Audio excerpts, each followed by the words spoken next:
Bapak, Ibu, dan saudara-saudari terkasih. Salam sejahtera, salam damai beserta Yesus Kristus. Marilah kita membaca, mendengarkan, dan merenungkan sejenak firman Allah. Bacaan pertama. Aku akan menghapuskan manusia yang telah kuciptakan itu dari muka bumi. Pembacaan dari Kitab Kejadian. Tuhan melihat bahwa kejahatan manusia besar di bumi, dan bahwa segala kecenderungan hatinya selalu membuahkan kejahatan semata-mata. Maka menyesallah Tuhan bahwa Ia telah menjadikan manusia di bumi, dan hal itu memilukan hatinya. Berfirmanlah Tuhan, Aku akan menghapuskan manusia yang telah kuciptakan itu dari muka bumi, baik manusia maupun hewan dan binatang-binatang melata dan burung-burung di udara, sebab Aku menyesal bahwa Aku telah menjadikan mereka. Tetapi Nuh mendapat kasih karunia di mata Tuhan. Lalu berfirmanlah Tuhan kepada Nuh, masuklah ke dalam bahtera itu, engkau dan seisi rumahmu, sebab engkaulah yang kulihat benar di hadapanku di antara orang zaman ini. Dari segala binatang yang tidak haram haruslah kau ambil 7 pasang, jantan dan betinanya. Tetapi dari binatang yang haram 1 pasang, jantan dan betinanya. Juga dari burung-burung di udara 7 pasang, jantan dan betina, supaya terpelihara hidup keturunannya di seluruh bumi. Sebab 7 hari lagi Aku akan menurunkan hujan ke atas bumi, 40 hari 40 malam lamanya, dan Aku akan menghapuskan dari muka bumi segala yang ada, yang Kujadikan itu. Lalu Nuh melakukan segala yang diperintahkan Tuhan kepadanya.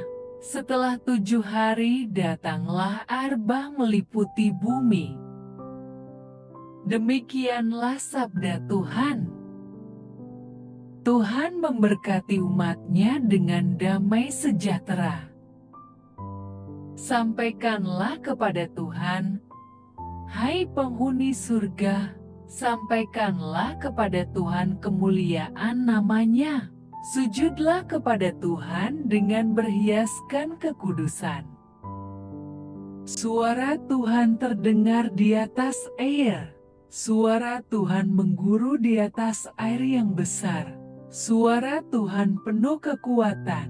Suara Tuhan penuh semarak.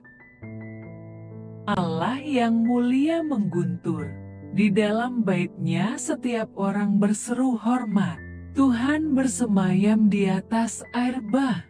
Tuhan bersemayam sebagai Raja untuk selama-lamanya.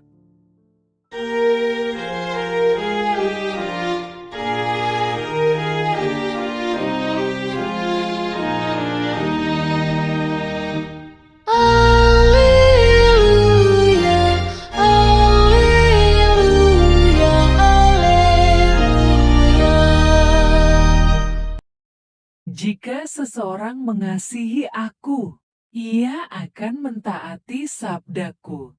Bapa-Ku akan mengasihi dia dan Kami akan datang kepadanya. Haleluya, haleluya, haleluya. Tuhan bersamamu dan bersama rohmu.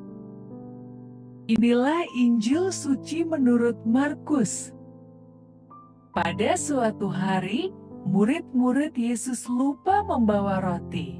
Hanya sebuah saja yang ada pada mereka dalam perahu. Lalu, Yesus memperingatkan mereka. Katanya, Berjaga-jagalah dan awaslah terhadap ragi orang Farisi dan ragi Herodes.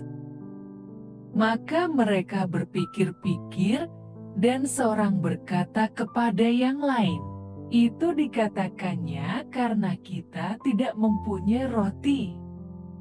Dan ketika Yesus mengetahui apa yang mereka perbincangkan, Ia berkata, "Mengapa kamu memperbincangkan soal tidak ada roti?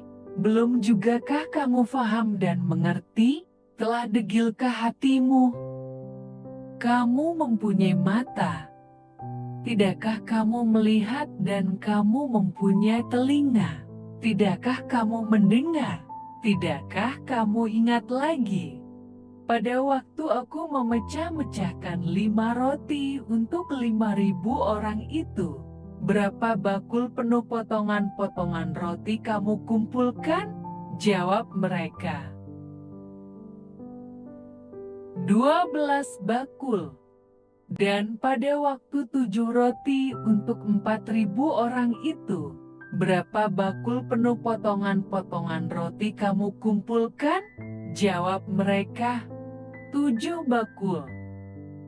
Lalu katanya kepada mereka, "Masihkah kamu belum mengerti?" Demikianlah sabda Tuhan. Terpujilah Kristus. Renungan Injil.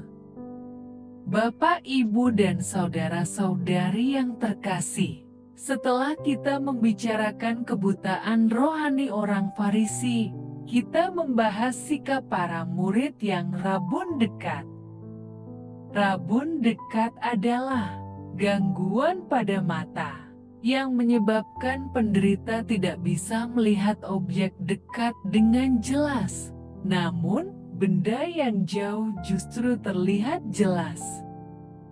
Yesus memperingatkan para murid agar waspada terhadap orang-orang Farisi yang baru saja mereka tinggalkan. Ia menunjukkan bahwa antara orang Farisi dan Herodes terdapat konspirasi untuk mencelakai Yesus.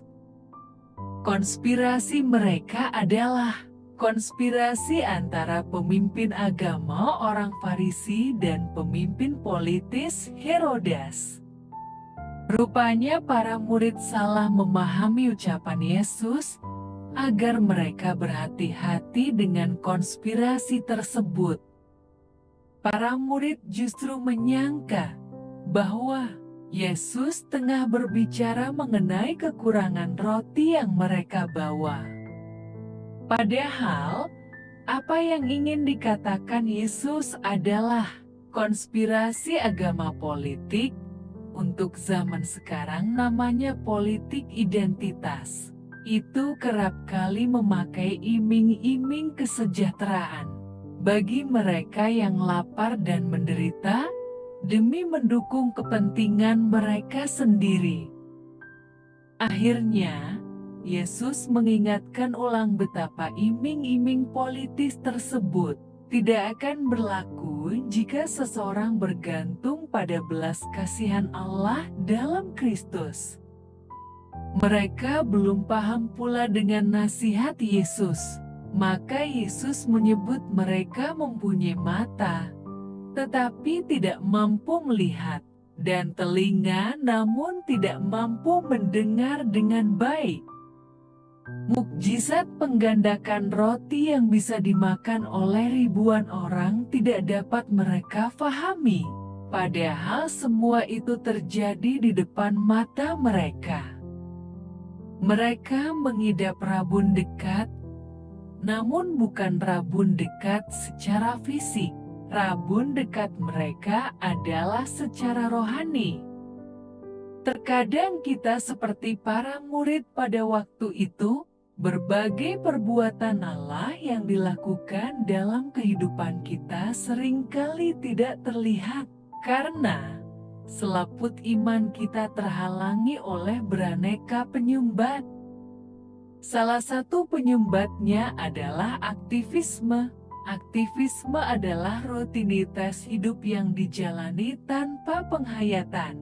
Hitunglah berkat-berkat Tuhan yang ada dan lihatlah semua yang telah dilakukan Tuhan. Bapak, Ibu, dan saudara-saudari terkasih, mari kita buka mata, pasang telinga untuk mendengar, supaya kita mengingat atas kebaikan Tuhan. Walaupun aktivitas kita padat dalam kehidupan sehari-hari. Marilah berdoa. Allah Bapa, sumber pengharapan, Engkau telah mengikat perjanjian dengan semua orang melalui Yesus yang terurapi. Semoga kami selalu berpegang teguh pada Dia dan berkembang menjadi umat yang patuh setia. Dengan pengantaraan Yesus Kristus, Putra-Mu, Tuhan kami yang bersama Dikau, dalam persatuan Roh Kudus, hidup dan berkuasa, Allah, sepanjang segala masa. Dalam nama Bapa, Putra, dan Roh Kudus. Amin. Terima kasih sudah mendengarkan dan merenungkan firman Allah. Jangan lupa subscribe dan jangan lupa juga aktifkan loncengnya. Terima kasih, Tuhan Yesus memberkati.